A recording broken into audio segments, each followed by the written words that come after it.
아직 쓰지 마요. 천천히. 선생님 얘기 듣고. 자, 안녕하세요. 반갑습니다. 자, 반갑고. 여러분들 들어오시면서 수강카드 받았죠? 자, 여러분 이 수강카드는 뭐냐면, 이제 여러분들 저랑 만났으니까, 인터넷 하시는 분들은 걱정하지 마시고요. 이메일 주소가 전부 다 남겨져 있으니까, 그걸 확인하고요. 여러분들 이름 주소 쭉 쓰시고, 여러분들하고 저랑 이제 만났기 때문에, 저한테, 꽉 잡힌 겁니다. 그래서 1년 동안, 여러분들하고 이제 매달마다 이메일 학습자를 이제 보내드릴 거야.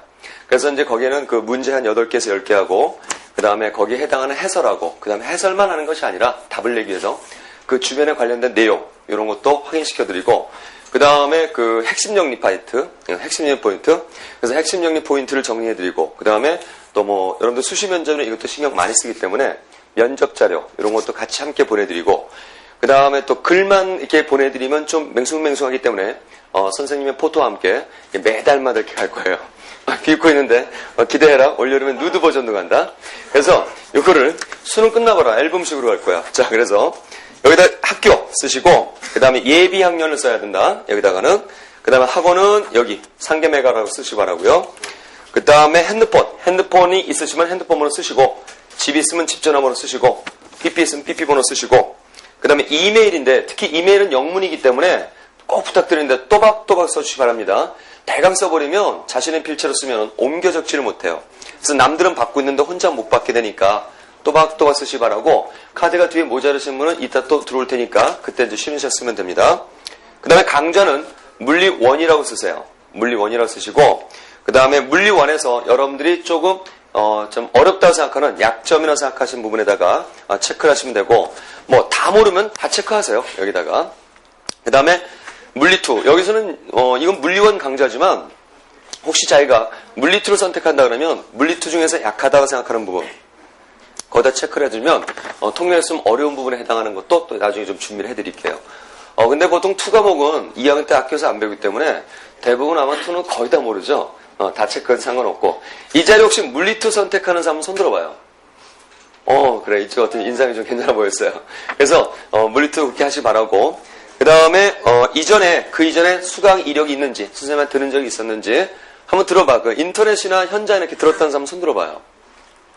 그래요. 오케이. 많이 있네요.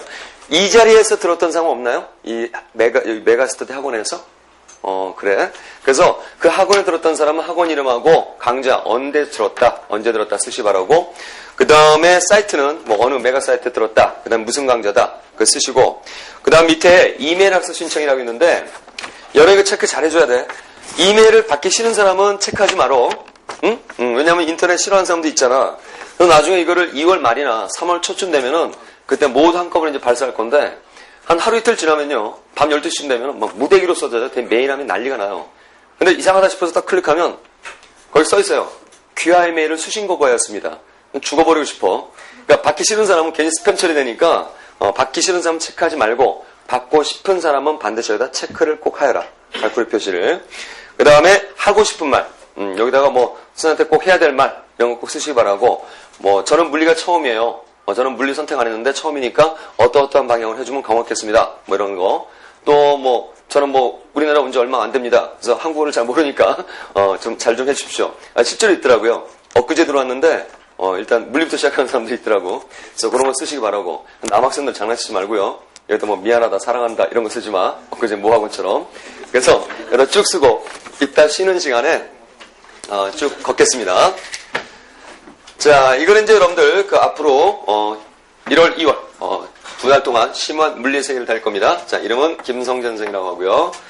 일단 수업의 방향을 말씀드리고 앞에 전반부는 오리엔테이션을 할 수 있겠지만 여러분들이 앞으로 수업을 하면서 꼭 저랑 지켜야 할 부분들, 그 다음에 공부라든가 복습은 물리는 어떻게 해야지 점수가 잘 나오고 자기 것이 된다. 이런 것들 쭉 설명해 드리겠습니다. 선택하고. 자, 먼저 첫 번째로 이 자리에는 예비 고2가 있을 수도 있고 예비 고3이 있을 수도 있고 예비 고1이 있을 수도 있고 그 다음에 대학생이 있기도 하더라고. 어디 가니까.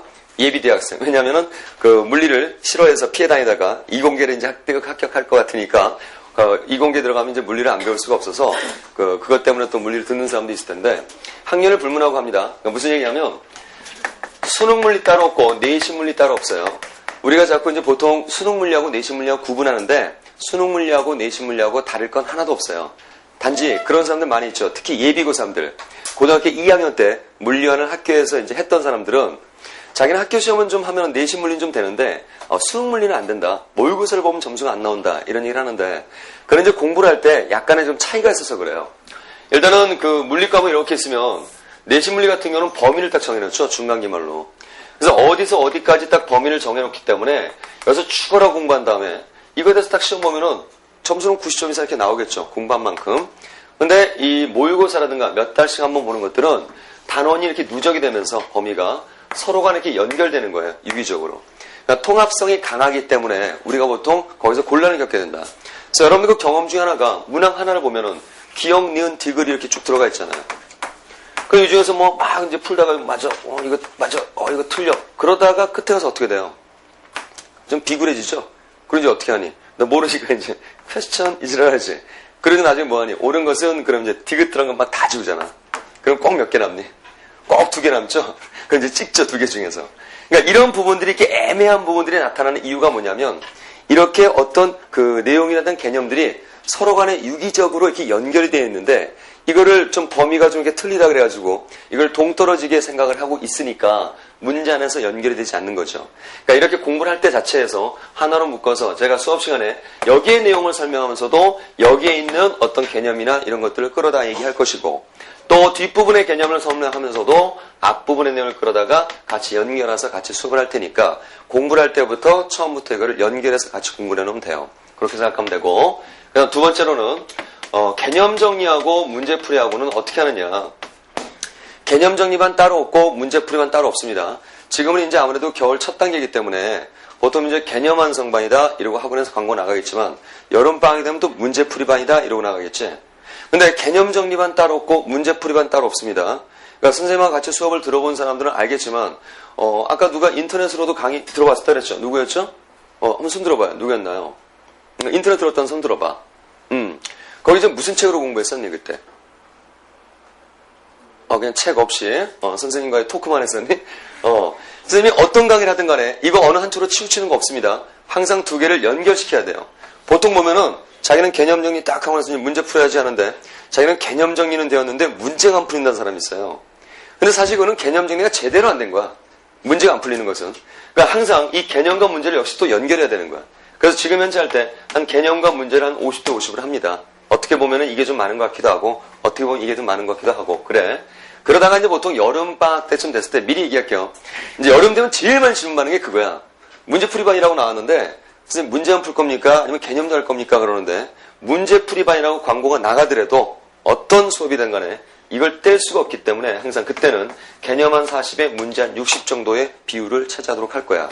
그러다 후반기에 뭐 그런 거 많이 나오잖아. 이제 또 가만 안 놔두죠. 수능 한두 달도 안 되면 뭐 여러 가지 광고 나오잖아. 뭐 수능 뭐 찍기 적중 뭐 예언 뭐 노스트라가 왔다 뭐 이런 거. 그런 거 할 땐 다시 이제 어떻게 할 거냐? 그때는 이렇게 할 거야 오히려 개념을 또 늘린단 말이야. 수능 직전에는. 그만큼 개념이 중요한 것이고 이 둘을 항상 연결시켜서 같이 공부를 하는 것이야. 그래서 하나 여러분들이 공부할 때 잘 기억하실 게 뭐냐면 이게 개념이고 그 다음에 이게 문제란 말이야. 그럼 이 개념하고 문제하고 2개를 연결시켜야 되는데 이 개념을 공부해놓고 가서 실전에서 문제를 딱 풀려 그러면은 문제가 풀리지가 않아요. 왜? 어디서 출발해야 될지 모르기 때문이야. 그래서 어떤 개념을 공부를 했다면 그 개념과 내용에 관련된 양질의 예제를 반드시 이렇게 스스로 연결을 시켜야 돼요. 준비를 스스로 다 해놔야 돼. 어떤 내용에 대해서 예를 들어서 전자기력이다. 그러면 전자기력에 대한 내용이 이제 쓰겠죠. 머릿속에 공부한 대로. 그 전자기력하고 연관된 양질의 예제 몇 가지 정도는 기억하고 다녀야 되는 거야. 그거를. 그러니까 예를 들어서 전자기력에서 뭐 평행한 전선 두끼리는 어떻게 되느냐. 뭐 같은 방에 뭐 청력이 생기고 반대면 인력이 생긴다. 그 다음 전선 2개 놔뒀을 때 중간중간에서 뭘 물어보는 거냐. 이런 체크사항 정도는 자기장이 어디가 어떻게 된다. 이런 체크사항 정도는 자신이 직접 이거를 연결을 해놔야 돼. 개념처럼. 그래야 실전에서 문제를 딱 만났을 때 이거하고 다른 점을 스스로 판별하는 능력을 느끼게 되는 거야. 이 문제하고 어느 점이 좀 빗나가고 있다. 그러니까 다른 방향으로 좀 물어보고 있구나. 이런 다른 부분들을 스스로 판별을 하는 순간부터 이 문제풀이에 대한 적용이 시작되고 있는 거야. 근데 어디서 시작할지 모른다. 그거는 이러한 연습을 미리 해놓지 않았기 때문이야. 항상 개념과 문제를 연결하는 거 잊지 말고 이 교재도 여러분 이제 보시면 알겠지만 교재 문제 상당히 많아요. 개념 정리하는 것이 아니라 문제도 수능 기출 문제 웬만한 건 다 실어놨어요. 그러니까 지금 수능 10년이 넘어가고 11년 차 되고 있는데 수능 10개년, 11개년 동안에 웬만한 문제는 다 집어넣었고요. 한 100% 중에 한 70%는 다 들어가 있습니다. 중복된 걸 뺀 거예요. 한 30%는. 그래서 수능 기출 문제도 스스로 다 풀어보는 거고 그 다음 다등깨지라든가 탐구 문제도 연결해서 같이 풀고 만약에 이제 뭐 10문제다.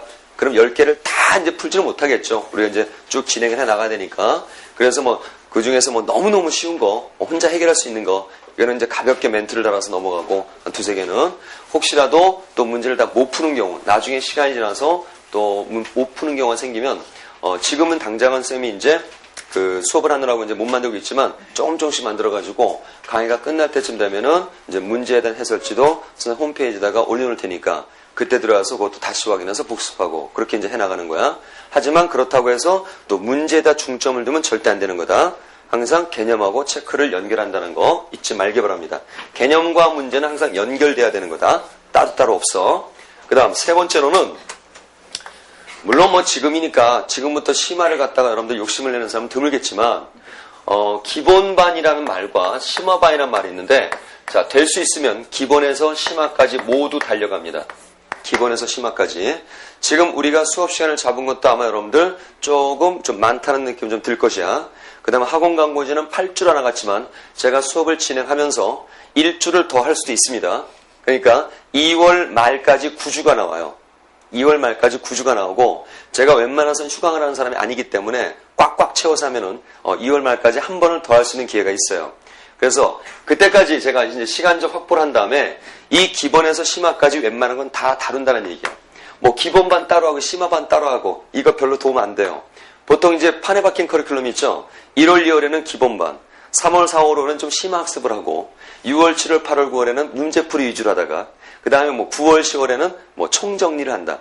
이건 너무 판에 박힌 거야. 그러니까 이런 순서를 하려고 기다리고 그러지 말고 이왕 지금 현재 할 때 약간 심화적인 내용까지 전부 다 한꺼번에 공부를 준비해 놓는 게 좋아요. 그리고 기본반하고 심화반하고 이렇게 틀리게 분리를 해놓으면요.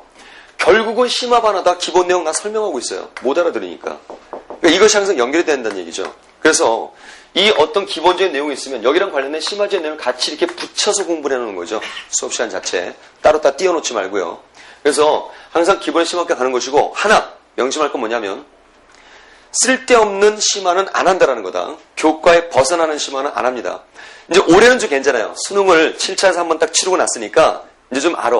하여튼 이 심화가 제일 오용되는다는데 작년에 이 심화 때문에 좀 골치 아픈 게 많이 있었어요. 교과에 있지도 않은 거 어디서 이상한 거 듣고 와가지고 그거를 막 공부하려고 그래요. 그래야지 뭐 만점이 나오는 것처럼 절대 그렇지 않습니다. 항상 심화라는 건 기본적인 교과 내용에서 한 번 생각해보고 한 번 더, 두 번 더 이렇게 들어가서 생각하는 부분이 심화라는 거지 아주 교과에 벗어나는 그런 부분들이 심화 내용은 아니다라는 거야. 그래서 교과에 해당하는 것은 뭐 교과서 보면 구석탱이 뭐 심화 보충 이런 거 다 있을 거예요. 그러니까 연관되는 부분까지는 웬만한 건 다 다루려고 욕심을 내고 있으니까 그렇게 진행을 하면 되는 것이고 그다음 여러분들하고 저하고 이제 소개 목적을 달성하기 위해서는 몇 가지 약속을 지켜야 된다. 첫 번째는 말할 것도 없어요. 결석은 절대 금물입니다. 결석은 안 돼요. 근데 제가 이 상계매가 대해서 상당히 좋은 게 뭐냐면 상계동에서 제가 벌써 얼마나 됐을려나 한 꽤 됐을 거예요. 한 6, 7년 정도 될 것 같은데 학원에서는 한 2년인가 됐나? 1년인가 됐나? 근데 상계매가 학생들은 상당히 결석을 안 해요. 아주 굉장히 고무적인 현상이에요. 어느 정도로 집요하냐면 이제 보강을 여기서 강의실이 그때 비지가 못해서 다른 학원에서 보강했다 그랬더니 글로 또 다 와요. 보강한다고 이제 장소만 빌려가지고 보강한 거야. 그래서 너무너무 고맙게 수업을 끝까지 잘 마쳤는데 여러분도 마찬가지로 끝까지 절대 빠지지 말고 한 번 빠지게 되면은 오기 싫어져요. 왜냐면 걱정이 앞서죠. 못 알아들을까봐. 그러니까 재수는 결석하지 마시고 아까도 좀 늦게 들어오신 분이 있었는데 늦게 들어온다고 지각했다고 해서 문 앞에 서성거리다가 돌아가지 마세요. 늦게 들어도 상관없으니까 결석만 하지 말아라. 두 번째는 이게 제일 중요한 겁니다. 질문을 절대 아끼지 말아라. 질문을. 이거 아껴봤자 재산 안 되는 겁니다. 여러분 교재를 보시면 아시겠지만 교재 보시면요 아주 유명한 문구가 있어요. 여기 봐봐. There are stupid answers, but no stupid questions. 우매한 답변은 있으나 우매한 질문은 없다. 그러니까 중요한 것은 내가 답변을 잘해주느냐 못해 중요한 것이지 여러분들이 뭐 질문을 갖다 이런 것 해도 되느냐 그게 아니야. 내가 답변을 잘 해드릴 테니까, 하려고 노력을 할 테니까 바보스러운 질문을 생각하지 말고 무엇이든지 질문하시 바랍니다. 그리고 수업 전에 제가 좀 일찍 와요. 여기 수업에 일찍 오니까 수업 전에 질문하거나 아니면 쉬는 시간에 쫓아서 하거나 아니면은 끝나고 하거나, 보통 이제 이 수업이 끝나고 나서는 다른 수업이 대부분 없을 테니까 수업 끝나고 나서 하는 것도 좋고, 그 다음에 직접 와서 질문하기 뭐하면 특히 남학생 같은 경우 서로 미모가 부담스러웠다 이런 사람들은 직접 못 오면은 홈피를 이용을 하세요. 홈페이지 들어오시면 여기 질문 게시판이 있어. 그 다음에 그 메가스터디를 듣는 학생들은 메가스터디 게시판을 이용하시면 됩니다. 그래서 이 질문 게시판을 이용하시 바라는데 하나 여러분들 꼭 좀 부탁드리는 건 뭐냐면 제발 예의를 꼭 좀 지켜주셔야 됩니다. 왜냐하면 다 그런 건 아닌데 아주 간혹 가다가 한두 분들이 약간 좀 이렇게 흐리는 그런 분위기를 만드는 사람들이 있습니다. 왜냐하면 이게 우리가 이제 이런 거 잘 생각해야 돼요. 여러분들 이거 문자도 많이 찍잖아요. 얼굴이 보이지 않는 공간에 서로 간에 이렇게 통화를 한다거나 이럴 때는 이 말 한마디라든가 글 한 줄이 중요한 거예요. 그러니까 핸드폰 문자를 보내더라도 또는 인터넷 게시판에 글을 올리더라도 상대방을 배려를 하면서 글을 올려야지, 자기 그냥 생각나는 대로 막말 올려버리면 자기는 안 그런다 하더라도 상대방이 딱 봤을 때는 상당히 기분 나빠요. 그리고 기분 나쁜 정도가 아니라 그거 소심해가지고 나 같은 사람은 잠 못 자요, 밤에. 그러니까 글 올릴 때 토시 하나라도 신경을 써서 올려야 되는 거야. 그래야 답변하는 사람이 성의 있게 답변이 돼요. 여러분들 그런 거 있겠지만요. 생각해봐라. 문자 막 날린 거야. 응? 그래서 한 두세 줄 막 썼어요. 근데 보니까 조금 얘가 좀 오해할 것 같아. 그런다 이거 다 지우고 다시 하니? 그럴 필요 없지. 아주 좋은 방법이 있죠. 어떻게 하면 되니? 끝에다가 하고 요지라면 되지. 그럼 분위기가 확 바뀌지. 그죠? 이런 거란 말이야, 글이라는 게. 그러니까 그렇다면 이런 거 자꾸 쓰려고 하지 말고 하나를 올려 잘 올리지 말라고. 그 다음에 그런 사람도 있어. 여기다가 선생님만 답변 올리는 게 아니라 조교선생님도 이제 같이 막 올리다 보니까 선생님한테는 안 그러는데 조교선생님이란 분위기가 딱 보이면 여기다 막 이상한 질문 올려요. 일부러. 그러지 마. 막 대학교 일반 물리학책에서 이상한 거야. 그냥 보니까 자기 알지도 못하는 거야. 그럴 때 막 무조건 쳐가지고 올려보내는 거야. 그러니까 그러지 말고 항상 자기를 위해서 이걸 사용해야 되니까 예의를 지키기 바라고요. 그 다음 세 번째로는 항상 긍정적으로 해라. 여러분들은 공부하는 사람이기 때문에 육체 가지고 공부하는 게 아니죠. 물론 이제 건강해야지 이제 공부도 잘 되겠지만 정신적인 거기 때문에 머리를 깨끗하고 맑게 해놔야 돼요. 그러니까 긍정적으로 생각해야 됩니다. 뭐냐면 그런 거 있어요. 이 말 한마디가 성격에 나타나요. 뭘 질문 하나 딱 와. 여러분들 그런 사람 꽤 있어요. 여기 보면 질문하러 오니까 질문 딱 와요. 그래서 책을 딱 들고 와서 어디가 어렵니? 아니, 어느 부분이야? 그랬더니 선생님 딱 펴요. 그러더니 여기 있는 거 하나도 모르겠어요. 말 자체가 하나도 모르는 거야. 몇 개를 알면서도 말 자체가 스스로 커튼을 내려버리는 거죠. 마음을 확 닫아버리는 거야. 그럼 이건 발전이 없는 겁니다. 말 한마디 하더라도 몇 개를 하는데 몇 개는 모르겠어요. 그게 좀 많아서 그렇지.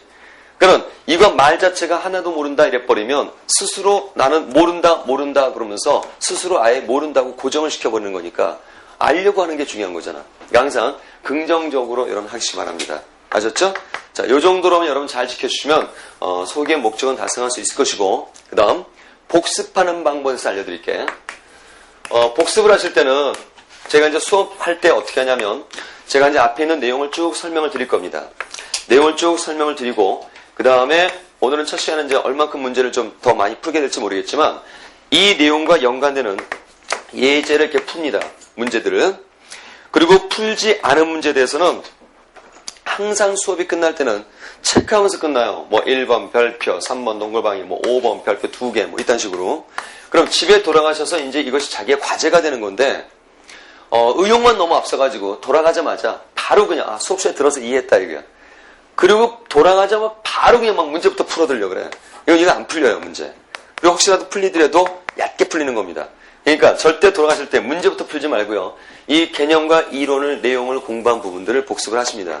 근데 쓱 또 한번 읽어버리면 이거 5분 만에 끝나요. 그러니까 쓱 하지 말고 확실하고 철저하게 하세요. 어떻게 이거를 복습하시냐면 이걸 권할게요. 백지복습을 반드시 하십시오. 이 백지복습이라는 건 뭐냐면 이거 아는 사람도 있겠지만 효과 좋아요. 이거를 딱 공부하고 나서 자기 혼자 책상 위에 빈 용지를 딱 꺼내놓고 오늘 만약에 예를 들어서 오명업칙, 직류회로를 배웠다. 그럼 아니면 오늘 빗방울의 종단속도 이따 하겠지만 빗방울의 종단속도를 배웠다. 그러면 이걸 딱 펴놓고 이걸 술술술 자기 스스로 설명이 돼야 되는 거야. 설명을 하면서 예까지 들어줄 줄 알아야 되고 어떤 예제까지도 자기가 얘기를 해낼 수 있어야 된다. 그래서 이것이 완벽하게 설명이 끝나야 이것은 자기 것이 된 거예요. 집에 만약 동생이 있는 사람은 동생 데려다 놓고 설명을 해서 이해를 시키세요. 동생 있니 없니? 없니? 동생 있어 없어? 없어. 동생 있어 없어? 있어? 몇 학년이야? 고2. 아주 좋은 수업자를 데리고 있어. 동생 있어 없어? 없어? 여긴 좀 이렇게 외롭게 지내는구나. 동생 있어 없어? 없어? 동생? 몇 학년이야? 중2. 걔도 더욱 좋은 수업자로야. 여러분이 중학생이라든가 고1, 2 정도 되는 동생들 데려다 놓고 자기가 오늘 공부한 내용을 반드시 한번 이해시켜봐. 그래서 그 동생이 이해가 됐다. 나 이제 물리 알았다. 그 동생이 그런 얘기하면 자기는 진짜 확실하게 한 거예요. 생각을 해봐. 제 얘기를 해드릴게요. 여러분 제가 물리관이든 투든 설명을 여러분들 하고 수업을 한단 말이야. 여러분들 이해시키려고 한다고. 그럼 제가 여러분들에게 설명을 할 수 있다는 것은 제가 알고 있기 때문에 확실히 알고 있기 때문에 설명이 가능한 거지. 내가 모르는데 괜히 아는 척 해봐. 못 알아들어요. 그러니까 진짜 자기 것으로 소화한다는 얘기가 뭐냐. 말로는 잘해. 자기 것으로 소화한다. 자기 것 소화해라. 근데 자기 것 소화한다는 얘기가 그 뭐 공부한표에 찢어 먹는 게 소화되는 거 아니지. 거기다 뭐 자기 이름 써놓는 게 아니란 말이야. 자기 것이라는 것은 자기 것이 되어서 자기 것을 남에게 베풀 수 있어야 되는 거야. 그러니까 항상 공부할 때 이렇게 완벽하게 자기 스스로 지금 시간 있을 때야. 지금 시간 있을 때 스스로 이렇게 내용 설명이 가능한 정도로. 만약 이렇게 동생이 없으신 분들은 그래요. 집에 가서 거울 갖다 놓고 해.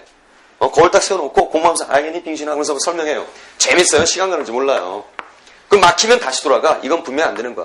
막히는 건. 그러니까 얘기까지 막 들어가면서 이래야 자기 것이 된다. 그리고 나서 체크된 문제는 분명히 연결된 내용이니까 뭔가 관련이 있으니까 체크한 거야.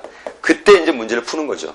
그리고 문제를 풀고 나서 해답은 끝 문제 꼭 뒤에 있으니까 딱 보고서 해답 채점을 하세요. 그래 1번 뭐야 이거 틀렸구나. 뭐 3번 틀렸구나.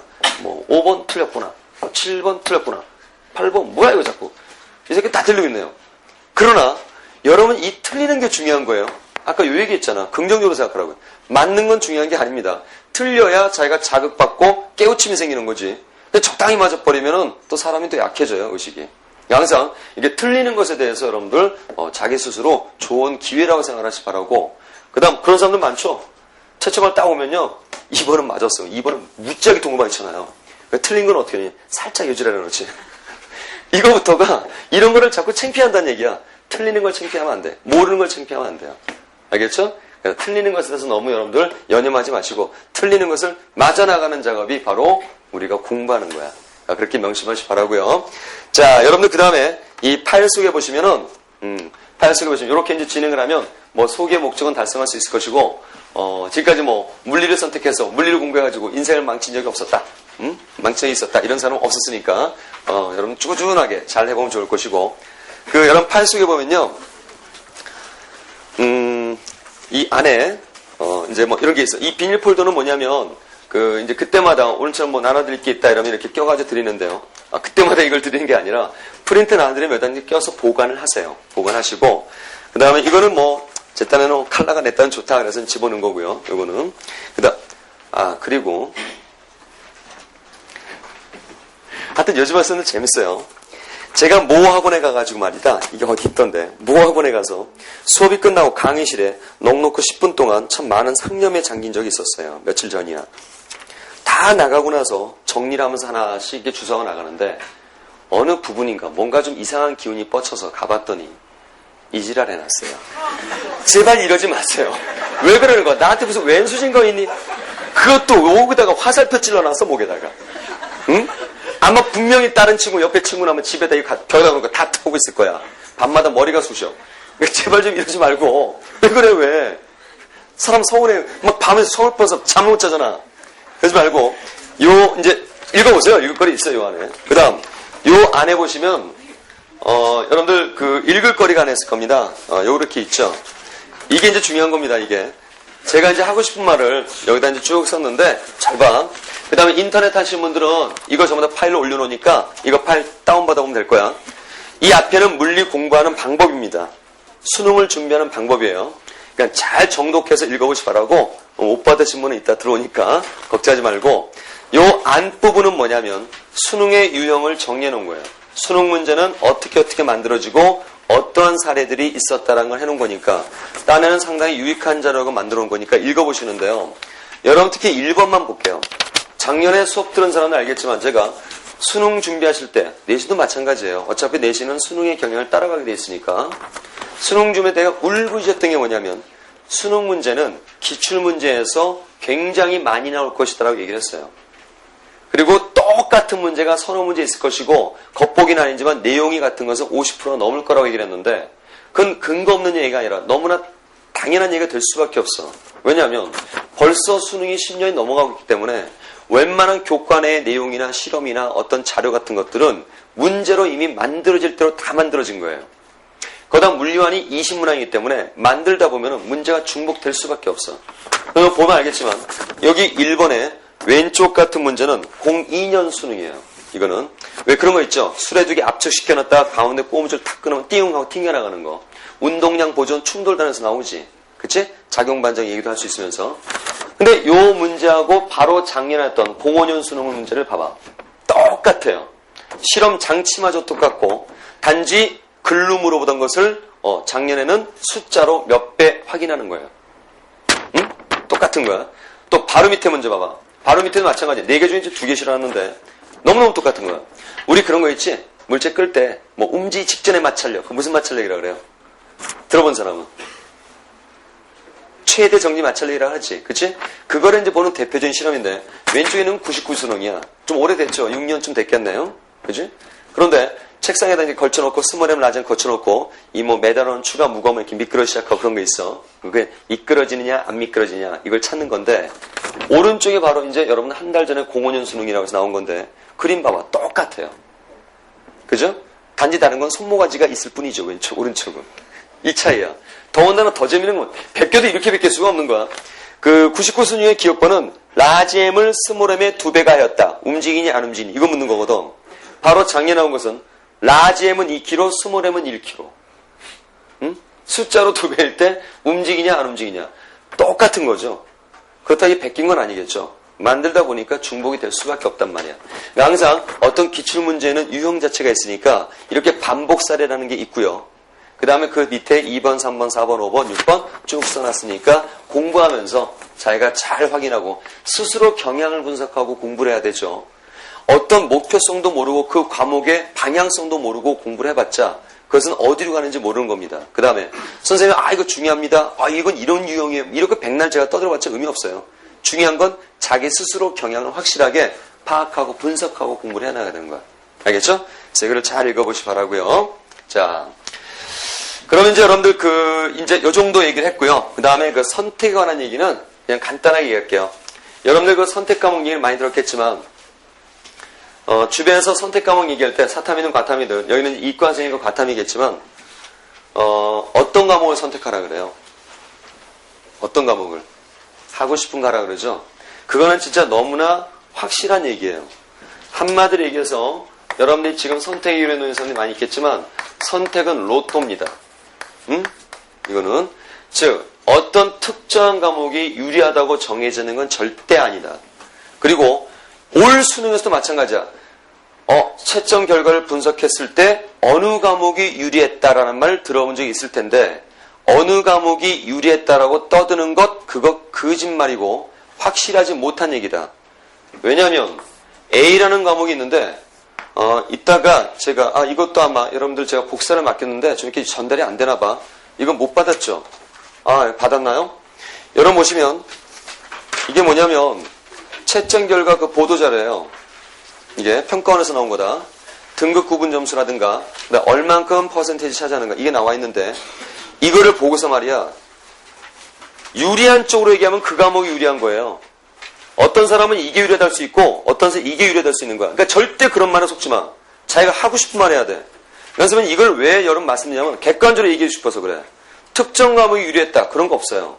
A라는 과목이 있는데 상위 그룹이 이 A라는 과목이 상위 그룹한테는 유리했을지언정 상위 그룹 아래에 있는 점수 되는 사람한테는 오히려 A 과목이 완전히 피바가지가 되는 경우도 많단 말이야. 점수대별로 틀리다는 걸 왜 생각들을 다 안 하는지 몰라. 퍼센테이지에 있는 건데. 그 다음에 등급이라는 것도 있고 100분이라는 거 표현수도 많아요. 더군다나 하나 얘기하면 정말 내가 어디서 어떤 학생이 이런 얘기하는데 참 놀랐는데 생물 특정 상표 얘기 특정 과목 얘기하면 안 되는데요. 이 S 과목 같은 경우에 왜냐면 오해할 수 있으니까. 절대 S면 지금 어느 과목을 이제 편중해서 얘기하는 게 아니야. S라는 과목이 있을 때 61점 이상까지가 이제 여기서 1등급이라고 해. 그럼 거기 보면 다 나와 있어. 그럼 여기 14.18%가 이렇게 돼 있어요. 그 다음에 이제 2등급이 있고요. 그 다음 3등급이 있어요. 그럼, 와, 14.1%가 상위 그룹이구나. 라고 이제 생각을 한단 말이야. 근데 2등급은 봐봐. 없어요, 2등급은. 이거 아마 들어봤을 거야. 이거 가지고 막 뭐 항의하고 그런 사람도 있는데, 그 의미 없죠. 전부 다 묵살된 거죠. 3등급이 또 밑에 따로 있고요. 왜 이런 현상이 나타나냐면, 표준점수라는 게 등급을 쭉 따르는데, 표준점수가 몇 점 하고 딱 끝나는 게 아니다 이거죠. 소수점으로 끝납니다. 그래서 반올림을 이렇게 올리게 돼 있어. 그래서 등급 구분할 때 1등급은 4%, 2등급은 7%, 3등급은 12%, 4등급은 20% 이렇게 희망사항이 있습니다. 정부에서. 그러나 이것이 우리가 사람이 시험을 보는 거기 때문에 거기에 딱딱 맞춰서 4%가 몰려주고 7%가 몰려주고 이런 거 아니죠. 그래서 이거를 계산하다 보면 이렇게 몰리게 되는 거예요. 이쪽으로. 근데 여기서 100분이 밀림 현상이라 그래가지고 소수점에서 반올림을 하다 보니까 이쪽으로 위로 몰리고 밑으로 내려가게 되는 건데 지금 요 안에는 만점자하고 이게 사회는 두 과목인가 더 있다 그래요. 만점자하고 2점짜리 하나 틀린 사람하고는 요 안에 들어가 있는 거야. 3등급 틀린 사람은 요 안에 들어가 있어요. 똑같은 한 문제를 틀렸는데 재수 5 붙으면 3등급이고 재수 좋으면 1등급이 되어 있는 거죠. 그럼 이 사람한테는 유리하겠지. 이 사람한테는 진짜 죽어버리고 싶은 과목이 되는 거죠. 특정 과목이 유리한 건 절대 아니다. 또 어느 과목이 다 유리한 건 아니다 이게 전부 틀려요. 이번에 수시 무지하게 떨어졌잖아요. 그죠? 그 뭐 가을 학기까지 수시 딱 붙어놓고 수능 등급 제한이 있잖니. 그래서 몇 등급 안에 들지 못하면은 그게 취소가 되는 거잖아. 근데 그런 사들이 많았는데 바로 이런 일 때문에 그런 일이 많이 벌어졌단 말이에요 이번에. 그러나 안심할 것은 뭐냐면 왜 또 하고 싶으면 해도 되냐면 실제로 선생님한테 작년에 배웠던 사람 중에 한 사람이 뭐 과탐 등급이 굉장히 안 좋아요. 근데 이제 떨어질 줄 알고 붙었는데 모 대학교에서 상위 50%를 합격 발표하는 곳에 붙었어요.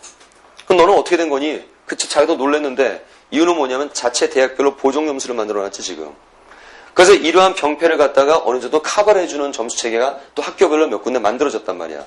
올해 여러분들이 시험 보는 여러분들한테는 아마 자체 대학별의 보정 점수 지금 100분이라든가 편의점 너무나 이게 병폐가 심하기 때문에 이것만 가지고는 전형하기 힘들 겁니다. 그래서 그런 좋은 자료들이 개발되고 할 테니까 너무 걱정하지 말고 사회가 꼭 그렇게 나쁜 곳만은 아니에요. 살만한 장소예요. 이 사회는.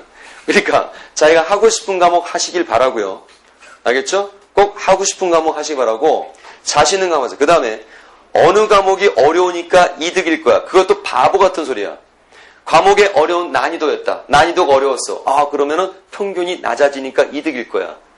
근데 시험 딱 보고 나온 거 무지하게 어려웠어. 자기 딴에는 위로를 가져. 아 난이도가 높았으니까 평균은 낮으니까 이득이 있을 거야. 지 원점수는 개판이야. 그러면 그건 오히려 더 나가리 되는 거죠. 그러니까 중요한 건 뭐냐면 난이도가 어렵게 나오고 난이도가 쉽게 나오고 이게 아니야. 자기가 열심히 해서 최상의 선택을 하는 거야. 그 자체가. 그리고 제가 부탁하는데 옆에 있는 친구의 선택 과목에 대해서 꼬드기지 마. 참견하지 마. 꼭 보면 말이야. 뭐 하나 선택을 하면 옆에서 가만 안 놔둬요. 막 미주알 고주알 별거 아는 척 다 해줘요. 그럼 얘는 1년 동안 얼마나 힘들게 지내는 줄 아니? 공부 안 돼요. 여러분 진짜 친구를 위하는 길이라면 절대 친구가 선택한 과목에 대해서 뭐라고 왈부왈부 하지 마요. 그래도 확실한 근거 있는 말도 아닌 걸 가지고 왈부왈부 해버리면 걔는 공부는 안 하고 맨날 그 소리 가지고 고민만 하게 됩니다. 그 말한 사람은 남에게 말을 폭력을 행사했기 때문에 공부 잘 돼요 스스로. 절대 옆에 뭐라 꼬들지 말고 특정 과목에 대해서 아 그거 하면은 뭐 굉장히 불리할 거야. 하나 얘기할게. 나는 물리인생이니까 이게 될 것 같아. 너희들 왜 이렇게 지구과학 이거 미워하니? 응? 여기 지구과학 선택한 사람 손 들어봐. 너희들 영광이 있을 거야. 이 지구과학을 갖다가 꼭 보면 지구과학 선택한다면 굉장히 외로울 거야 1년 동안. 뭐 지학하니 막 그런 얘기 많이 해요. 그러나 꿋꿋이 바꾸지 말고 끝까지 해라. 왜냐하면 왜 이 지학 하면서 이런 거 하면 안 된다 뭐 이런 생각을 하면 이게 잘못된 거야. 편견이야. 오해야. 뭐 몇몇 대학에서 지학 점수 반영 안 한다. 뭐 이런 얘기 때문에 그 몇 개 학교밖에 안 되고요. 그 학교 안 가면 되는 겁니다. 나 같으면 내가 수능을 본다면 다시 보고 싶진 않지만 내가 수능을 본다면 나는 전략적으로 난 이걸 꼭 선택하겠어. 왜? 여러분 최단 4과목은 선택해야 되잖아. 그리고 작년에 이제 3개, 2개 이렇게 하는 사람도 있었어요. 자기는 자기 분수를 안다 이거죠. 그래서 나는 이 분수를 아니까 요거 보는 학교도 많이 있으니까 요것만 죽으러 공부해가지고 얘네들이 4과목에 분산되는 공부를 하고 있는 동안에 이 빙신들 나는 요거만 죽으러 해야지. 그래서 고득점 받아야지 막 이런 사람도 있어. 근데 물론 이게 고득점 나오면 좋겠는데 딱 했는데 이게 과목이 개판 났어요. 그러면 이제 선택의 여론은 없는 거잖아. 그러니까 이렇게 하지 말고 4과목을 다 선택하세요. 다 선택하고 보통 이제 1, 1, 1, 그 다음에 2 하나 이렇게 하는 게 좋다 그랬었지. 그지? 그렇게 많이 들었을 거야. 그래서 1 3개하고 2 하나 정도. 그렇게 하는데 왜 나 같으면 전략적으로 이런 과목을 집어넣느냐. 이거는 자기가 조금만 투자하고 조금만 열심히 노력을 하면 이거는 다른 과목에 비해서 고득점이 나오기 쉽지 않니? 고득점을 받기 쉽단 말이야.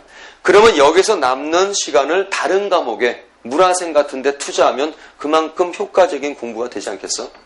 그러니까 이걸 선택한 사람은 이런 이득이 있으니까 불하지 말고 외롭더라도 주변 상황이 아무리 비관스럽더라도 끝까지 바꾸지 말고 열심히 하기 바랍니다. 알겠죠? 그다음 친구한테 괜하게 꼬드기 부르지 말고요. 중심을 가지고 항상 줏대를 가지고 공부를 해나간다는 거 꼭 명심하기 바랍니다. 자, 그래서 선택 과목에 대해서는 이 정도만 얘기할게요. 뭐 다른 과목 선생님들이 얘기 많이 할 테니까 잘 생각하시기 바라고 항상 자기가 중심을 가져야 한다는 거. 그 다음 2 과목 같은 경우는 말이죠. 여러분 보통 그런 사람들 이 시기에 많습니다. 나는 이제 뭘 선택했는데 한번 물어보자. 여기 뭐 선택했지? 2는?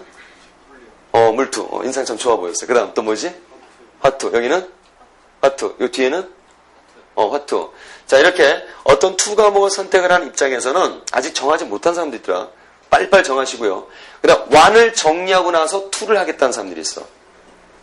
응? 1을 다 끝내고 나서 2를 하겠대. 하지만 그러면 늦습니다. 지금 현재 예비 고3들은 2를 구경도 못 해봤어요. 2학년 때 안 배우니까.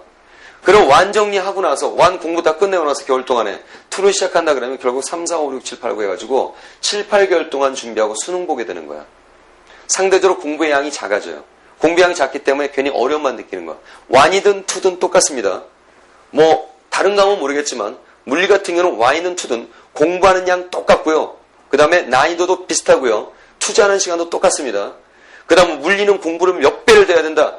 그런 것도 아니고 물화생지 다 중요한 과목이기 때문에 다 똑같은 분류하면서 똑같은 식으로 투자를 해야 되는 거야.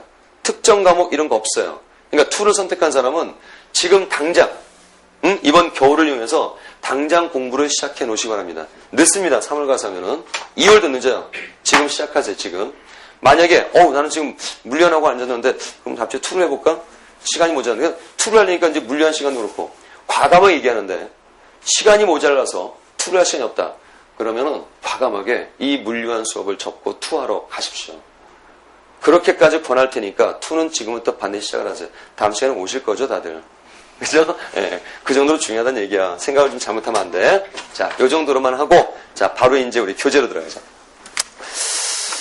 자, 교재로 들어가시면, 오늘 이제 처음이라서 여러분은 서먹서먹 그럴 텐데, 절대 여러분들 그 뻥하니 앉아가지고 엄숙한 수업 이거 원하지 않습니다.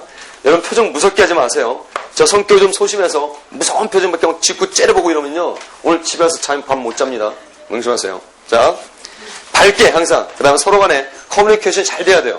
통해야 됩니다. 그래야 그 과목에 대한 성적이 향상이 되는 거야. 어떤 과목이 취약이다. 그럼 그 과목 선생과 친해보세요. 친하면 좋아져요. 그러다 나와서는 사귀자는 투 아니니까 걱정하지 말고 선생님을 만난 이상 최대한 저를 이용하세요. 이용하십시오. 물리 위해서는. 그렇다 해서 뭐 이용이란 말을 좋게 생각해야지 저를 갖다 팔아먹으라는 얘기가 아니야. 저한테 가지고 있는 것을 쫙쫙 빨아가. 물리에 대한 것을 쫙쫙 빨아갈 수 있도록 그렇게 여러분들 나서서 적극적으로 하시기 바랍니다. 자, 여러분 이 왼쪽 페이지 보시면 제일 처음에 아니야 이쪽 안 들어가요. 아직 이쪽 피기 전에 제일 앞에 이거 있죠. 이거 목차를 먼저 이거 가지고 1시간 합니다. 여기 상당히 많은 내용이 있어. 이거 1시간 할 거야. 잠깐만. 일단 1단원이 있고 그 다음 2단원이 있고 그 다음 3단원이 있어. 1단원은 힘과 에너지라 그러지. 그 다음 2단원은 전기와 자기라 그래요. 그 다음 3단원은 파동과 입자라고 이제 보통 얘기를 하죠. 이렇게. 자, 일단 하나 우리 자기진단 프로그램을 한번 돌려보자. 여기 어디가 어렵니? 이 3단원 중에서 어렵다면 파동과 입자가 어렵다. 그 다음 여기 전기. 그 다음 여기는 파동. 오케이, 두 표. 여기 힘과 에너지. 여기 한 표 나왔고 여기 전기. 여기 두 표 나왔고 저기 뒤에 그러면 다. 자, 일단은 이제 여기 스스로 다들 한번 생각해봐. 나는 어느 단원이 지금 현재 어렵다고 눈을 꼽아봐요. 자, 이제 말씀드린 뭐냐면, 좀 서운하실 분도 있겠지만, 파동과 입자가 어렵다고 하신 분들은 물리학 공부 제대로 안 해본 사람이에요. 그 다음, 묘한 게 있어요. 투하는 사람들이 이거 어렵다는 사람이 꽤 있어요. 왜? 투에 너무 신경 쓰니까 물리학을 좀 약하게 생각해요. 그래서 물리학을 공부를 안 해본 사람들은 오히려 파동의 입자가 어렵다고 하는데 물리학 공부를 해본 사람들은 이게 어렵다고 그러는 거야. 해봤거든. 그러니까 이게 어려운 거야. 물론 개중에는 이게 있는지 몰라서 그냥 이거다 이런 사람도 있겠지만 사실은 공부를 해보면 이게 더 어렵고요. 이게 쉬워요. 왜냐하면 이게 쉽다는 말이 좀 이해를 못할 수 있겠지만 이 파동의 입자의 내용 자체가 어려운 거야. 우리가 실제로 체감하기 힘든 부분들이 많단 말이야. 그 다음에 지금까지 공부해온 경험도 많이 없었고요. 그렇다 보니까 내용 자체가 어렵고 개념 자체가 어려운 건데 그 어렵다는 그 개념의 이해의 고비만 넘어가면 조금만 이제 우리 만났으니까 조금만 노력해서 그 개념만 잘 이해를 하고 나면 사실 그 개념 이해의 공부를 하는 과정에서 이미 내용이 응용이 돼 있고 심화가 돼 있기 때문에 문제와의 연결은 그리 어렵지가 않게 되는 거야. 내용 자체의 이해만 해나가면 돼. 그 안에 다 들어가 있으니까. 응용과 심화가. 그런데 왜 내가 저 힘과 에너지가 문제성이 있고 신경을 쓰라는 얘기냐면 이 자리에 속도가 뭐고 가속도가 뭐고 이거 모르는 사람 없어요. 거의 알아요. 물리 공부 안 해봤어도 중3 물상까지 다 해봤으니까. 물상 시간에. 에너지가 뭔지 다 알아요. 운동량 뭔지도 압니다. 간단한 게 어떤 내용들은 다 알고 있을 거란 말이에요. 하지만 실제로 문제가 구성되고 있을 때는 그게 연결되어 있다 그랬잖아 아까. 그 문제에서는 그걸 적용하기 힘들어져요. 그래서 오히려 틀리면은 저 윗부분에서 많이 틀립니다. 실전에서는. 그리고 그런 경우 많이 있겠지만 물리 문제 막 풀 때는 별로 뭐 틀린지는 모르겠어요. 잘 되고 있는 것 같아. 시험 끝나고 나서도 그냥 기분은 마냥 좋아요. 그럼 나중에 정답 맞추면 그때 이제 틀린 경우 많이 나타나죠. 풀 때는 그게 맞았는지 틀렸는지 감이 전혀 없는 부분이 바로 1단원이야. 근데 요거는 풀 때 감이 안 좋으면 여전히 틀린 거야. 느낌 좋으면 그건 맞아요. 왜냐하면 그것 자체를 알면 확실하게 딱 표시가 되기 때문에. 근데 윗부분은 애매하단 말이야. 그래서 오히려 요 윗부분이 상당히 여러분들이 신경을 써야 될 부분이고요. 공부를 해나가서 어떤 단계에서 이 부분이 이것 좀 이렇게 하면 되는구나 라고 느꼈을 단계는 이제 여기를 신경 쓰기 바랍니다. 공부를 해나가면서. 그 다음에 그 양 자체도 여기 윗부분과 이 아랫부분은 그 양이 2분의 1씩이야. 딱 정확하게 반반입니다. 이것 자체가. 그래서 우리가 진도를 진행해 나갈 때도 약 반반 정도로 진도를 진행해서 나갈 것이고 그 다음에 우리가 이제 쭉 진행을 해 나가면서 1단원, 2단원 할 때 2단원은 오히려 이것보다도 양이 좀 작아요. 전기가 작기는. 그래서 이게 양이 가장 많고 그 다음 이거, 그 다음 이거. 그 다음 이것은 공부만 해보면 실제로 이렇게 어려운 부분은 아니다라는 거. 알겠지? 명심하기 바라고요. 자, 이제 오른쪽 페이지 갑니다. 자, 오른쪽 페이지 보시면 이제 힘과 에너지를 넘기는 게 아니라 넘기는 게 아니라 거기에 상당히 많은 내용이 들어있는 거야. 이제 대단원 힘과 에너지 안에 5개 소단이 들어있죠. 첫 번째 운동의 표현, 두 번째 운동의 법칙, 세 번째가 힘, 네 번째가 충돌, 다섯 번째가 일과 에너지. 자, 그런데 단원 통합이 가장 강한 부분이 바로 역학 안에서야. 전기자기, 파동과 입자, 그냥 그 안에서 해결되는 거예요. 대부분. 물론 몇 가지도 역학이 포함되겠지만. 근데 이 5소단원은 말이야. 서로 간에 거의 연결되어 있습니다. 특히나 운동과 에너지, 그 맨 밑에 있는 에너지 부분이 있죠. 운동 에너지, 위치 에너지 이런 거. 이 에너지 파트는 에너지에 대한 이 체크사항은 어느 부분에서든 전부 다 체크될 수 있는 부분이다. 그래서 하다못해 VT 그래프 그려놓고 에너지 물어볼 수 있고 운동량 물어볼 수 있는 겁니다. 그래서 항상 이렇게 단원 통합성이 가장 강한 부분이기 때문에 공부할 때 1단원 따로, 2단원 따로, 3단원 따로 하지 마시고 1단원이든 2단원, 3단원이든 모두 연결할 수 있는 하나의 전체적인 뭔가의 기본 원리가 필요한 겁니다. 그 다음 이거는 지금 제가 지금부터 쭉 할 건데 첫 시간이라 그래서 절대 가볍게 하는 부분이 아니라 이것은 거의 두세 단원을 지금 건너뛰면서 한꺼번에 공부하는 거니까 정신 바짝 차리고 자기 것을 만들어야 합니다. 먼저 이름하여 뭐라고 하냐 물리 역학 헌장이라고 해요. 이거는 자, 이름은 조금 유치하지만 상당히 중요한 내용이 있단다. 자, 먼저 첫 번째. 이게 이제 힘 단원이죠. 그죠? 그래서 힘에 관한 학문이야. 역학 그렇게 해야죠. 힘의 부, 이렇게 얘기하잖니. 여러분들 힘, 이거 영어로 뭐예요? force, 그렇죠. 여기, 물론 좀 좋죠. 여기 괜찮아요. 힘 F는 force죠. 딴 데 가봐요. 힘 영어로 뭐니? 파워요. 막 이지랄이 써놨는데 불구하고. 속으로, 스페링 맞는데요. 막 이런 사람도 있고요. 이것은 바로 뭐냐면, 바깥에서 쓰고 있는 거랑 우리 물리 시간에 쓰고 있는 거랑 엄격히 구분이 되고 있다는 거야. 그러니까 바깥에서는 그 어떤 버릇 때문에 대강 써버려요. 언어 습관 때문에. 그러나 물리 시간에는 확고하게 어떤 것들을 규정을 하고 정확하게 이해해서 경계를 그어야 된다. 그래서 힘도 예를 들어서 파워 같은 경우는 파워는 오히려 물리 시간에는 파워가 뭐에 해당하느냐? 인률. 그 다음 전기제품의 전력이 되는 거야. 전기제품의 전력. 그러니까 우리가 이런 앰프 같은 데 보면은 여기 스위치 밑에 보면 꼭 파워라고 써 있어요. 그죠? 본 적이 있을 거야. 파워라고 써 있는 것은 설마 여기다 뭐 힘을 주어라 이런 뜻 아니겠죠? 이 의미는 스위치를 누르면은 전력이 공급된다 이런 뜻이거든. 그래서 의미가 틀려요. 물리 안에 들어오면. 가장 대표적인 게 이걸 지금 짚고 넘어가는데 이제 내용 하다가 이제 중간에 걸리적거리는 게 있어요. 여러분들 목욕탕 가셔가지고 사우나 가셔가지고 몸 질량을 제거하여 몸 무게를 제거해요. 몸 무게를 제거하지. 근데 일요일 오후에 여학생들 만나 얘기합니다. 자기네들끼리. 너 목욕탕 다녀왔어요. 몇 킬로그램이요? 50kg. 가볍다. 난 70kg. 뭐 지니끼리 싸우죠. 그럼 50kg, 60kg, 70kg 하고 얘기했던 애들은 가서 뭘 제거한 거야? 질량을 제거한 거죠. 여러분 저울에는 두 종류가 있단다. 하나는 이렇게 용수를 엮어서 만든 무슨 저울? 용철 저울.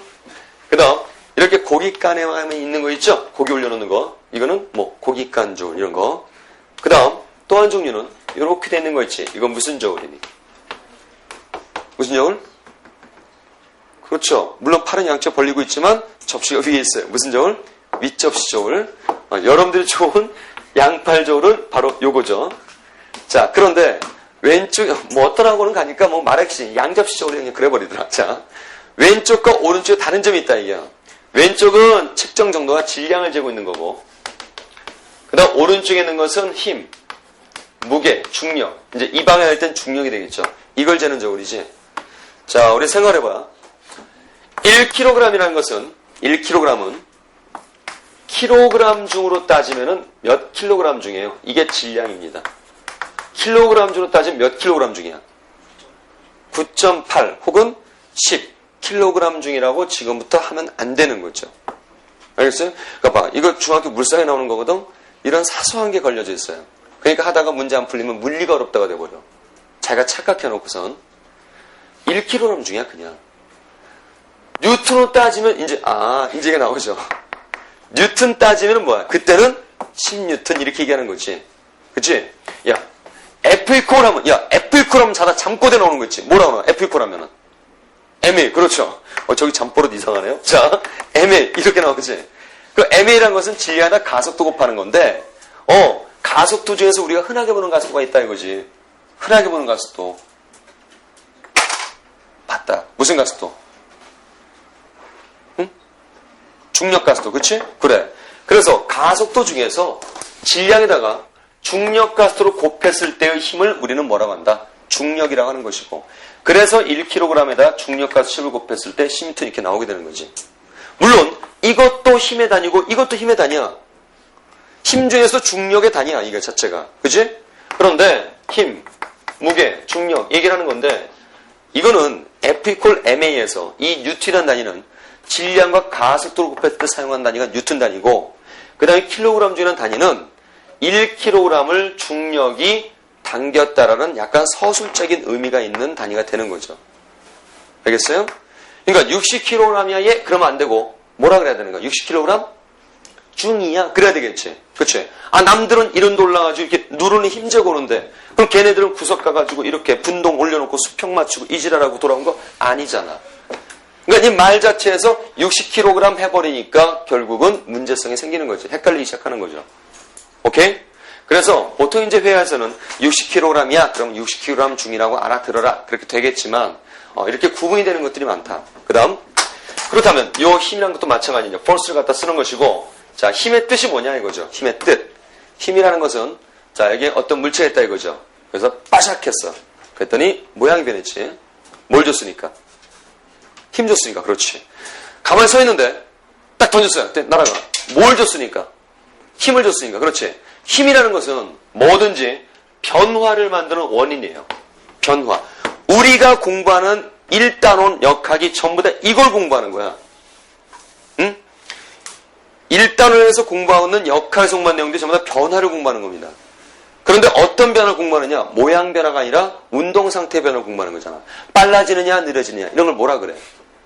빨라진다 느려진다 이런 것들을. 속도가 변하는 걸 세 글자로 뭐라 그래요? 가자자 그런 거. 도자로 끝나고. 가속도. 자, 발음이 가속도. 이 처음이나 서먹서먹한데 그러면 안 돼. 자, 발음이 가속도. 그래. 그래서 힘이라는 것은 뭔가 변화를 주는 건데 힘이 주어졌다는 것은 속도가 변한 것이다. 속도가 변하는 것이다. 그래서 힘 하면 반드시 똥개처럼 꼭 뭘 생각해낸다? 가속도를 꼭 연상해야 된다. 또한 가속도는 바로 똥개처럼 또 뭘 봐야 돼? 힘을 반드시 꼭 생각해야 돼요. 물체가 가속도를 갖고 있다는 것은 힘을 갖고 있다는 얘기야. 바로 버릇처럼 나와야 돼. 힘하면 뭐라고? 가속도. 가속도하면 힘. 그렇지. 힘하면 그렇지. 가속도. 힘. 그렇죠. 그래서 항상 이것은 뗄래 뗄 수 없는 관계다. 잘 기억하시기 바라고요. 그 다음 두 번째. 자, 이게 제일 중요한 거야, 이게. 응? 이게 제일 중요한 거야. 자, 공간이 모자라니까 위에다가 씁니다. 자, 안 보일 테니까. 대수는 다음부터는 좀 앞으로 오세요. 사람들이 많으니까 뒤에 있는 사람 안 보이죠. 단상이 좀 낮거든. 응? 그래서 앞에 있는 사람 좀 앞으로 오기 바래요. 사람 많으니까. 일찍 와요, 일찍. 자, 여기 보시면 두 번째. 결국 이거야. 우리가 공부하는 궁극적인 내용들이 다 뭐냐면 속력이 빨라지는 것과 속력이 느려지는 것을 결국 공부하는 거다. 빨라지는 거는 왜 빨라지고 느려지는 것은 왜 느려지느냐. 자, 물리에는 방향성이 두 종류가 있대요. 방향성이 두 종류가 있어. 자, 뭐의 방향과 뭐의 방향이 있을까? 자, 뭐의 방향이 이게 두 가지. 방향 두 가지 뭐가 있어? 괜찮아. 아는 대로 얘기해봐. 아니, 아는 대로 방향성 두 가지. 그럼 옆에 있는 친구가 해봐. 두 가지 뭐가 있을까? 양, 그 다음. 플러스 마이너스. 그럼 위아래는 어떡하고? 그러니까 어떤 물리량에 대한 얘기야. 두 가지 방향은 힘의 방향이라는 게 있고, 그렇지. 기억나지? 또 하나는 뭘까? 운동 방향이라는 게 있죠. 두 가지의 방향성이 있는 거야. 요즘 재밌다는 게 참 많이 배우거든요, 학생들한테. 언어학 딱 가가지고, 좀 표정이 좀 봐요. 그래가지고 많이 아는 것 같아. 그래서 딱 방향 두 가지 뭐니? 딱 물었더니, 힘의 방향이요. 딱 그러더라고. 그래서, 공부해왔구나. 기대를 하고 있어. 그 다음 뭐니? 한참 머뭇거리다가, 반대 방향이요. 죽어버리고 싶었어. 자, 힘의 방향과 운동 방향 두 가지였다. 자, 발음 힘의 방향. Everyone to 빨리 필요하면 힘의 방향. 운동 방향. 이 둘의 방향에 따라서 결정되는 거야. 물체가 운동할 때 봐라. 내가 지금 딱 이러고 있는데 내가 이쪽을 향하고 있단 말이야. 그럼 나의 운동 방향이 이제 이쪽이야. 근데 내가 이렇게 운동하다가 빠샥하고 힘을 주면 속력이 어떻게 되는 것이야? 빨라지겠지, 그치? 내가 운동을 하다가 갑자기 끽 하고 서봐. 그럼 나의 운동방 이쪽이었는데 왜 속력이 줄어들었어? 어떤 힘이 작용했으니까? 바닥에 무슨 력? 마찰력. 그렇지. 그러니까 나의 운동 방향과 힘의 방향이 반대니까 속력이 어떻게 되는 것이야? 줄어드는 거죠. 서로 둘의 방향이 일치하면 속력이 빨라지고 둘이 일치하면 빨라지고 반대면 어떻게 된다? 느려지는 것이야. 자, 우리 흔하게 보는 운동이 있죠. 어떤 물체가 자렇게 낙하해요. 자, 무슨 운동? 저긴 대부분 안 보이나 보다. 자, 큰 걸로 봐봐. 어떤 물체가 자렇게 낙하해. 무슨 운동? 여기는 아직도 대부분 안 보여요. 자, 이 학원에 분필이 많다는 걸 내가 정보를 입수했거든? 어떤 물체는 큰 거, 아니야. 봐야 돼. 안 보니까 그러는 거야. 얼마나 답답하겠어, 안 보이니까. 어떤 물체가 이렇게 자유롭게 낙하하거든. 무슨 운동? 아직도 안 보이는 사람이 있어요. 분필은 굉장히 많아요. 자, 어떤 물체가 이렇게 자유롭게 낙하할 것 같아. 무슨 운동을 할 것 같은 예언마저더니. 이제 보이지, 그치? 예언도 생기지. 그래. 나 수업 안 해. 위협이야. 자, 그러면 보면서 해야지. 자, 어떤 물체가 자유롭게 낙하합니다. 자, 낙하 운동이야. 그치? 확실하지? 그럼 이번에 괜찮아. 다 좋은 수업 자료야. 어떤 물체가 연직으로 상방으로 움직여. 무슨 운동? 그 연직 상방 운동이지. 근데 왜 덜덜 떨면서 답하니? 그럼 봐라. 어떤 물체가 있는데 얘가 떨을 때 속도가 빨라지니 느려지니? 그렇지. 왜 빨라지는 거야? 중력. 그냥 너무 좀 단절되잖아. 중력. 야, 그래도 우리가 명세인 수시도 노려보고 면접도 준비하고 그러는데, 아니, 언변도 좀 준비를 해야죠. 아, 교수님이, 학생, 이 물체 자연학하는 거 자세히 한번 설명해 보게나마? 네, 중력. 뭐? 아니, 그밖에 얘기했잖아. 왜 빨라지느냐? 운동 방향에 대해서 논리적으로 서술해야지. 운동 방향으로 무슨 힘이 작용하니까? 중력이 서로 같은 방향이니까 속력이 어떻게 되는 거야? 빨라지는 너무나 당연한 얘기잖아. 중력. 그러지 말고요. 어떤 방향. 자, 이번엔 봐봐. 얘가 올라가면서 속력이 빨라지니 느려지니? 느려지지. 그렇지. 왜 얘는 올라가면서 느려지는 거야? 운동 방향이 어느 쪽이야 지금? 위쪽이었지. 근데 아래쪽에 무슨 힘이 있어? 중력의 힘이 아래를 향하지. 서로 방향이 어때? 아니, 오해하지 마 절대. 나 이 부분이 제일 힘든데 오해하지 마. 빨리 지나가자. 운동 방향에 대해서 힘이라는 방향이 반대지. 그럼 속력이 어때? 느려지는 거잖아. 이게 중요한 방향성이란 말이야. 이게 기본 베이직이야. 꼭 명심해. 그래서 힘의 방향과 운동 방향이 서로 일치하면은 속력이 빨라지고 서로 반대가 되면 속력 자체는 느려지게 된다라는 것이지.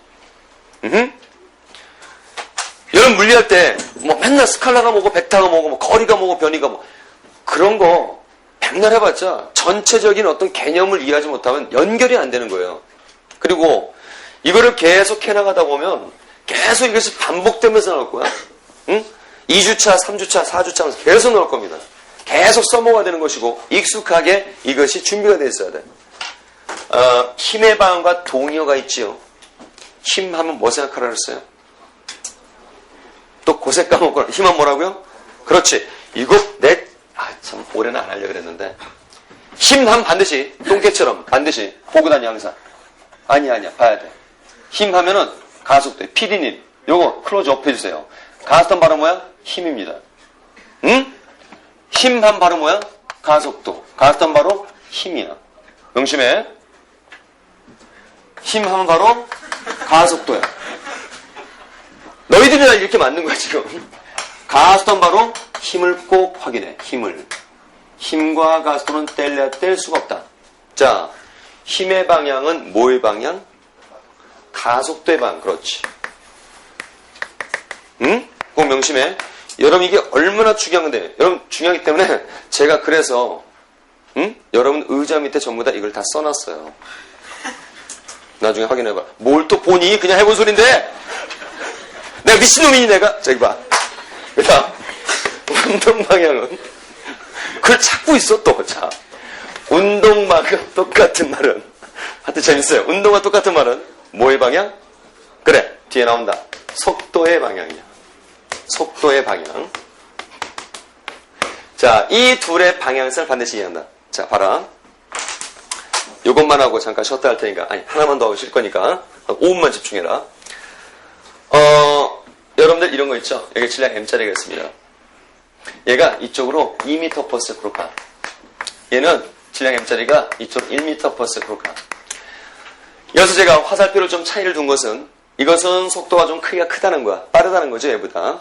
이 화살표 쪽은 오른쪽으로 간다는 의미가 되는 거다. 그러니까 운동 방향을 표현한 게 바로 촉이야. 요 길이는 바로 크기를 나타내는 거야. 즉 속도의 표현이다. 자, 이때 얘네들이 잠시 어떻게 되겠니? 얘가 바로 느리니까 꽈당하고 부딪히겠지. 충돌하겠지. 그래. 그럼 충돌하고 나서 얘는 속도가 1m/s로 됐고 얘는 속도가 어떻게 되겠느냐? 자, 우리 1화 따위의 내용 뭐 할 때 공부하나요? 충돌단원이라고 해가지고 뭐 운동량 보존이니 뭐 이런 거 공부하지. 그럼 보통 여러분들 이런 거 풀이할 때 어떻게 하냐면 충돌 전의 운동량과 충돌 후의 운동량은 값이 어떻다? 같다.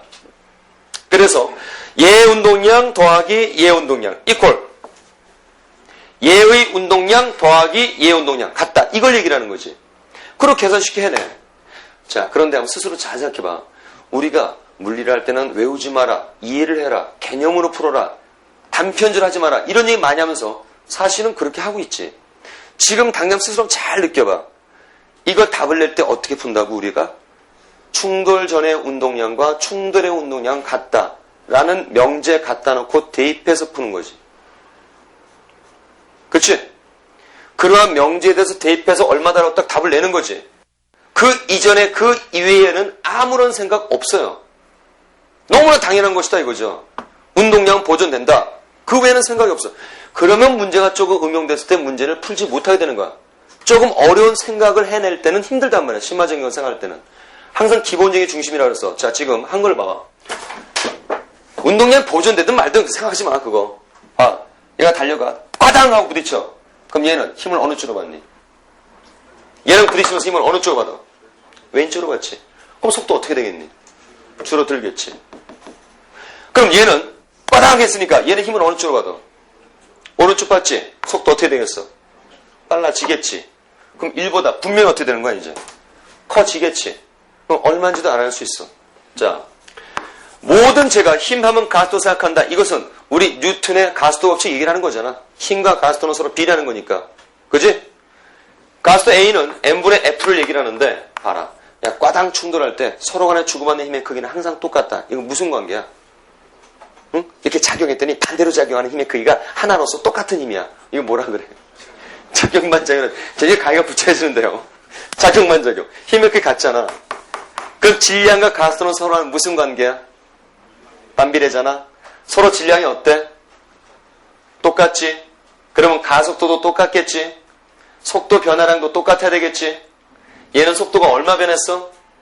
1이 변했지? 그럼 얘도 얼마 변해야 돼? 1이 변해야 되는데 이 원리에서 1이 증가해야 되겠지? 그 얼마 되는 거니? 2. 그렇지. 이거잖아. 만약에 이게 1.5가 됐어. 응? 꽈당! 그래, 얘는 힘 반대야. 속도 줄어들었어. 그럼 얘는 늘어날 거야. 같은 방힘이니까. 근데 얘는 속도 변화량이 0.5야. 질량 같아. 속도 변화 같아야 돼. 그럼 얘는 속도 증가량이 얼마 돼야 돼 또? 0.5가 되니까 얼마 되겠니? 1.5. 그렇지. 그거 같은 속도니까 이제 한 덩어리를 얘기하겠지. 알겠어? 그 다음, 또 재밌는 건 또 하나 뭐냐면, 작년에 모의고사를 봤는데, 모의고사 문제, 혹은 모의고사 문제가 아니라, 물리 문제 또, 내용 중에 이런 게 있어.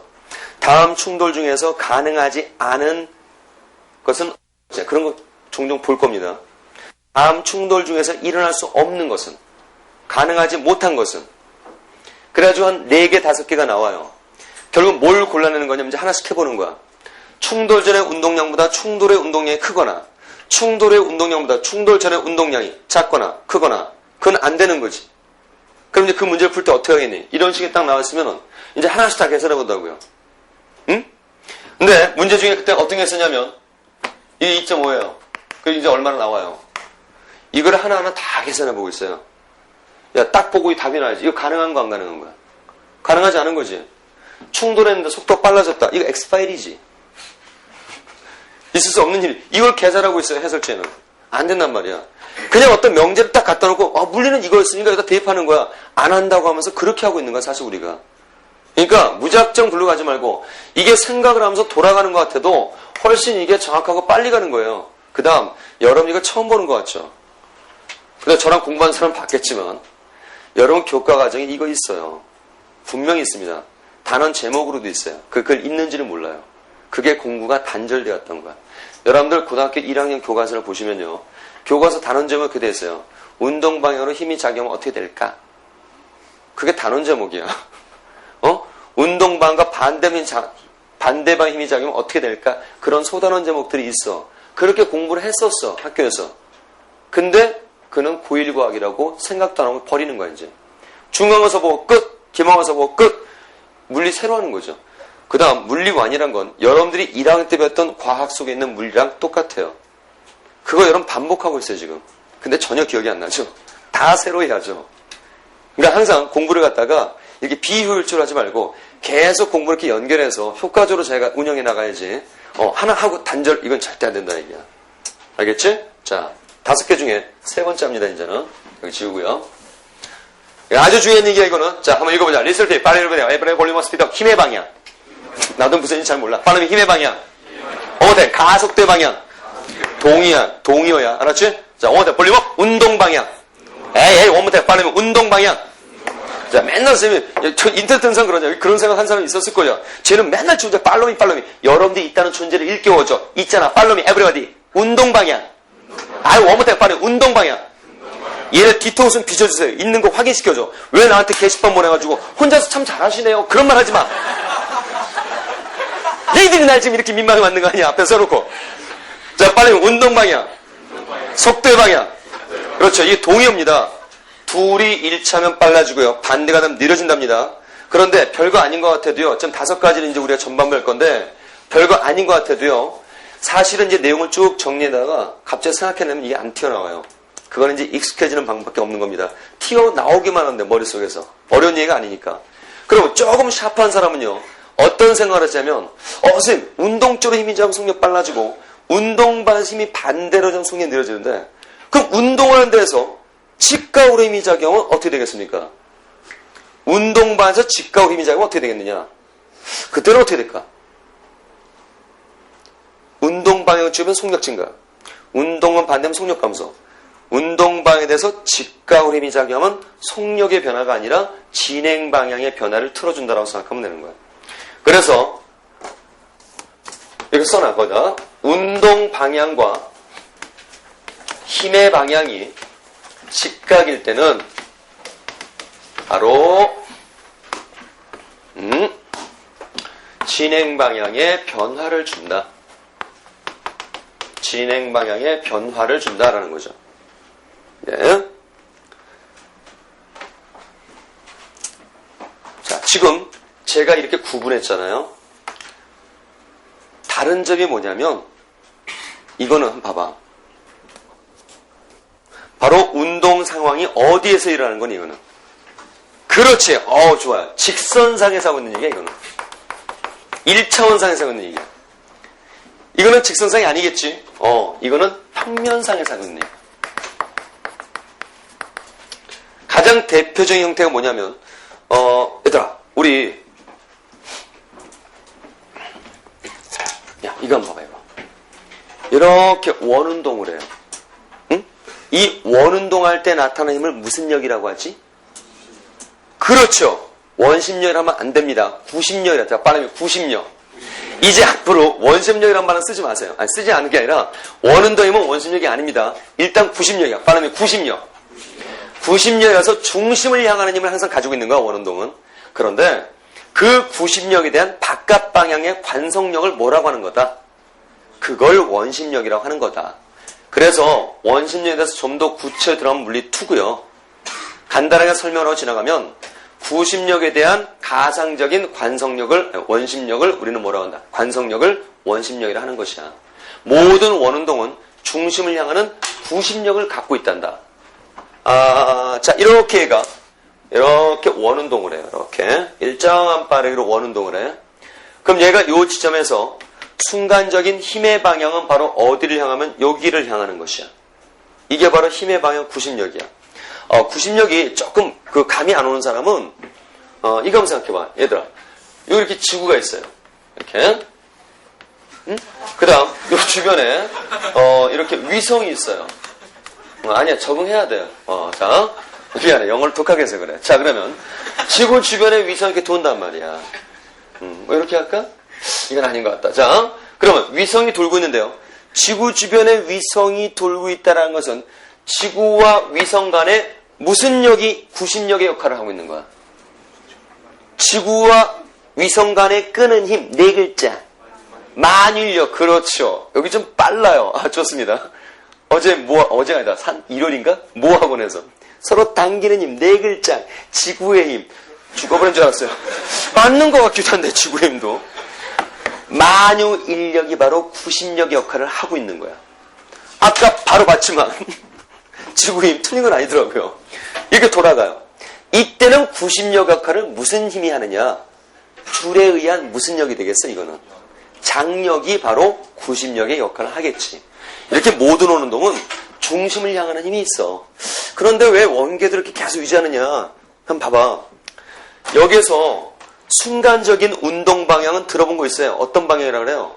접선 방향, 그렇지. 그러니까 이 접선 방향이 순간적 운동 방향인데 이 운동 방향과 힘의 방향이 직각이지 않니? 여기서 속력 변화 주는 거 아니야. 원운동할 때 등속은 끝까지 등속이야. 그러니까 얘가 순간적으로 속력 변하는 게 아니라 방향의 변화가 생기는 거예요. 안 보이니까 여기다 갖다 놓을게요. 여기 왔어. 그럼 얘가 이제 일로 향했어. 이게 바로 또 힘의 방향이야. 순간적인 운동만 또 접선 방향이야. 또 여기 왔어. 마찬가지야. 이런 일이 계속 연차적으로 쭉 일어나는 거죠. 그래서 바로 원계들을 만들면 무슨 운동을 하게 된다? 원운동을 하게 된다. 즉 가장 대표적인 예가 되는 것이다 라는 거죠. 여기 자체가. 알았지? 자, 그런데 지금 경계를 걷다는 것은 뭐냐면 우리가 공부를 하면서요. 물리 1하고 물리 2하고 경계를 부분이 해야 되는 것도 중요한 부분 중에 하나입니다. 물론 내용 하나하나를 정확하게 이해하는 것도 중요하겠지만 공부하는 교과를 알고 있어야 돼요. 무작정 물리에서 막 심한갑이요 그러고 했는데 쓸데없는 물리 2 내용이 될 수 있어요. 그러니까 자기 수로 잘 알고 있어야 되는데 역학에서 가장 큰 1과 2의 경계는 물리 1 역학은 직선상에서 운동을 주로 다루는 거고 물리 2의 역학은 직선상과 함께 포함해서 평면상의 운동을 다루는 게 물리 2가 되는 거야. 그래서 주로 이것은 물리 1에서는 확실하게 알아야 될 부분이고요. 여기서 조금 더 들어가면 이제 물리 2가 돼버리는 거야.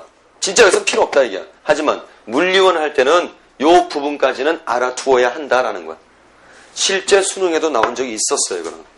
그래서 요 부분까지는 물론 제가 이제 여기까지가 중요한 겁니다 라고 얘기했지만 자 이것도 약간의 심화성으로서 기억을 해둔다. 더 들어갈 필요는 없어. 그 다음 내가 왜 이런 원운동이냐. 원운동 분명 물리원에서 안 배웁니다. 하지만 소재는 충분히 이용할 수가 있어. 자, 여러분들 이거 어떤 물체가 아까 봤잖아? 이렇게 자유롭게 낙하하는 거. 직선상에서 운동이지. 연주로 상방 운동하는 거. 이것도 무슨 운동이야? 직선상의 운동이지. 이거 물리원에서 나오는 거야. 그러면 이제 같은 중력장 안에서 이루어진 운동 중에서 자연낙하라든가 연재상방 외에 또 뭐가 있을까? 이렇게 포물선 모양으로 날아가는 거? 잘 안 보였나요? 이렇게 포물선 모양으로 날아가는 거 무슨 운동? 분필이 상당히 많다는 것은 이쪽에 눈에 잘 보이거든요. 이제 막 보이기 시작하지, 그죠? 아까 그것이 잔상이 남아있어요. 무슨 운동? 그렇지. 포물선 운동이라고 그러지? 다른 점이 뭐니? 직선상이었느냐? 평면상 이거잖아. 그래서 물리투에서는 포물선을 하는 거야. 그러나 소재는 이용할 수 있다 그랬다. 그래서 작년에 4월인가 교육청 모의고사에 물리 1 시험지에 농구공을 던지는 이런 포물선 궤도에 대한 그림에 관한 문제가 나온 적이 있어요. 물리 1 문제. 그럼 여기서 뭐 포물선을 뚫고 들어가서 막 공부하는 그게 아니라 소재를 이용해서 공이 날아가면서 받는 힘의 방 어느 쪽이냐? 중력 방향이다. 순간적 운동 어느 쪽이냐? 접선 방향이다. 운동량 방향이다. 이런 걸 체크하는 그런 문항이 될 수 있다는 얘기지. 그러니까 소재는 얼마 쓸 수 있으니까 수업 중에 제가 얘기하는 부분까지는 해 놓으시면 돼요. 처음 듣는 얘기를 하든 어쨌든 간에. 또 자기는 분명히 이거 해야 된다고 생각했는데 수업 시간 안 한다? 제가 안 하는 건 안 해도 되는 거예요. 확실하게. 아니라는 거야. 제가 안 하는 건 수업 시간에. 그러니까 그 경계는 확실하게 하시기 바라고요. 그 다음 세 번째, 요거하고 시작. 첫 시간 조금 시간을 많이 끌게네요. 세 번째. 여기에 어떤 문책이 하나 있는데, 여기 잘 안 보이겠다. 지울 게 없네요? 잠깐 쉬었다 합시다. 잠깐 시작. 메모하시고요.